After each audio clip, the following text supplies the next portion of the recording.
हमारे बीच इरफान अहमद जी हैं जो कि देहात कंपनी से आए हुए हैं और देहात कंपनी एक ऑब्जेक्टिव के साथ एफपीओस को विकसित कैसे किया जाए उसको लेकर के एक बड़ा कार्य कर रही है। मैं इरफान जी से अनुरोध करूंगा कि क्या मिशन है, क्या ऑब्जेक्टिव है जो आप इतने बड़े मिशन को लेकर के पूरे प्रदेश भर में घूम रहे हैं और एफपीओ को विकसित कर रहे हैं। कृपया इस बारे में थोड़ा सा हमारे दर्शकों को बताएं। बिल्कुल बात करते हैं इससे। एक्चुअली जैसा कि एक चीज़ है कि हम लोग फार्मर को कहाँ तक बेनिफिट दे पा रहे हैं। आज के टाइम पे देखा जाए तो फार्मर कहीं ना कहीं उसका एक जो उत्पादन होता है वो सही मार्केट तक नहीं पहुंचा पा रहा है। दूसरा जो टेक्नोलॉजी जो उसको मिलनी चाहिए वो नहीं उन तक पहुंच पा रही है। साथ ही साथ जो फार्मर को जो एक तरीके का जो एडवाइजरी सर्विसेज मिलना चाहिए खेती से मिलता जुलता है उससे रिलेटेड, वो चीज़ नहीं मिल पा रही है, कहीं ना कहीं वो लैक हो रहा है। तो उस चीज़ को देखते हुए एज ए देहात हम लोग भी एफपीओ के साथ मिल के फार्मर तक हम वो चीज़ पहुंचा पाए, क्योंकि हमारे पास टेक्नोलॉजी भी है, हम लोग टेक्नोलॉजी के साथ भी काम कर रहे हैं। इसके साथ साथ हम फार्मर को मार्केट से भी जोड़ रहे हैं। तो कहीं ना कहीं फार्मर डायरेक्ट नया नहीं आ पा रहा है कि इस ऐसी टेक्नोलॉजी अडॉप्ट कर पाए। तो इस चीज़ को देखते हुए हम लोग एफपीओ के साथ मिलके काम कर रहे हैं। अब एफपीओ के साथ एक फार्मर बेस होता है, लेकिन कहीं ना कहीं एफपीओ एक छोटे लेवल से, ब्लॉक लेवल, विलेज लेवल से शुरुआत होती है। उनके पास इतना बहुत सारे रिसोर्सेस नहीं होते हैं, उनको ज़रूरत होती है कि ऐसे रिसोर्सेस की। तो उस चीज़ को हम लोग चाहते हैं कि कुछ परसेंट तक जो कमी है वहाँ तक हम दूर कर पाएँ फार्मर का। और एफपीओ के माध्यम से हमारे पास डिजिटल टेक्नोलॉजी है, हम उसको एफपीओ के माध्यम से फार्मर तक पहुँचाना चाह रहे हैं। हमारे पास सॉइल टेस्टिंग की फैसिलिटीज़ है। आज के टाइम पे देखा जाए तो खेतों की जो उपज है, उपजता जो है वो कम हो रही है, तो उसको कैसे बढ़ावा दिया जाए, एक तरीके का सॉइल टेस्टिंग है। तो हम लोग फार्मर के पास पहुंच के उनको सॉइल टेस्टिंग की फैसिलिटी दे रहे हैं थ्रू एफपीओ, ताकि वो सही टाइम पे सही डिसीजन ले पाएँ कि उनके खेत में कौन से न्यूट्रिएंट की कमी है, उनको कब फर्टिलाइज़र देना है, कितने डोज में, कौन सा केमिकल उनको देना, वो सारी चीज़ों पे। साथ ही साथ मार्केट लिंकेजेस की बात करते हैं तो आज के टाइम पे फार्मर सबसे बड़ा प्रॉब्लम जो फेस कर रहा है वो यही कर रहा है कि उसको टाइम पे सही मार्केट लिंकिंग नहीं निकला। उससे वो उत्पादन कर ले रहा है लेकिन उसको पता नहीं कि इसको कहाँ ले जाके बेचे।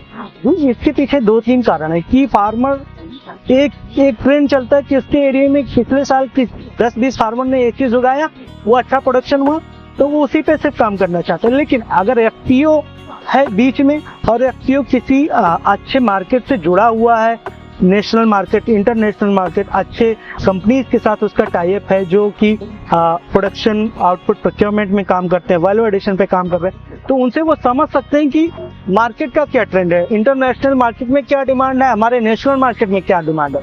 उस हिसाब से उनको एक आइडिया मिल जाता है और वो फार्मर को बता पाते हैं कि हाँ ये चीज़ आपको उगाना है, आने वाले टाइम पे इस चीज़ का मार्केट बन सकता है। तो वही चीज़ हमारा भी है कि हम एफपीओ को एजुकेट करते हैं, फार्मर को एजुकेट करते हैं कि उनको कौन सा क्रॉप इस सीज़न में लेना है, आने वाले टाइम पे क्या डिमांड हो सकती है, उसे उस पर्टिकुलर क्रॉप को लेके मार्केट का क्या ट्रेंड हो सकता है वो पता रहता है। तो हम बता पाते हैं फार्मर को, फार्मर उस तरीके से ये सारे प्रैक्टिसेस ले पा रहे हैं। तो हमारा मोटो यही है कि हम एफपीओ आज के टाइम पे देख रहे हैं कि बहुत सारे एजेंसीज हैं जो एफपीओ को प्रमोट कर रहे हैं, नेफेड है, एसएफएसी है, एनसीडीसी है, नाबार्ड है, प्रमोट कर रहे हैं, बिजनेस में ला रहे हैं। लेकिन एक तरीके से ये होता है कि 3 साल तक वो बिजनेस करते हैं, किस लेवल तक करते हैं वो नहीं पता, और वो 3 साल बाद ग्रांट खत्म होता है तो वो बैठ जाते हैं। लेकिन अगर हम शुरुआत से एफपीओ को लेके चल रहे हैं, उनके साथ कदम से कदम मिला के चल रहे हैं, तो शुरुआत के जो उन्हें गवर्नमेंट फंड कर रही है वो सही तरीके से उससे यूटिलाइज कर पा रहे हैं, उसी बीच में वो अपने आप को डेवलप कर पा रहे हैं as a business enterprise.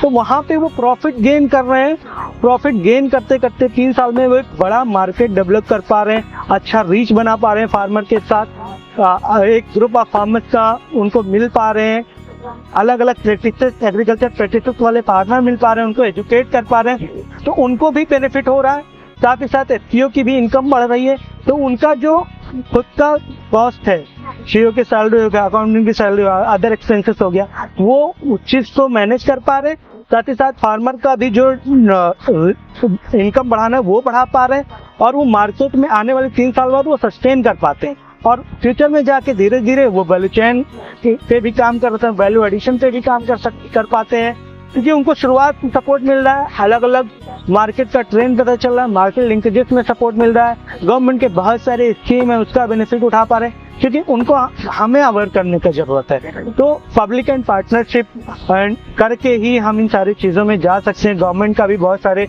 Initiative इस चीज़ से लिए गए पब्लिक एंड पार्टनरशिप को लेके, एंड प्राइवेट पार्टनरशिप, मतलब एक तरीके का जब तक पार्टनरशिप नहीं होगा तब तक कोई भी बिजनेस प्रॉफिट और सस्टेन की तरफ नहीं जाता है। Thank you. Thank you so much.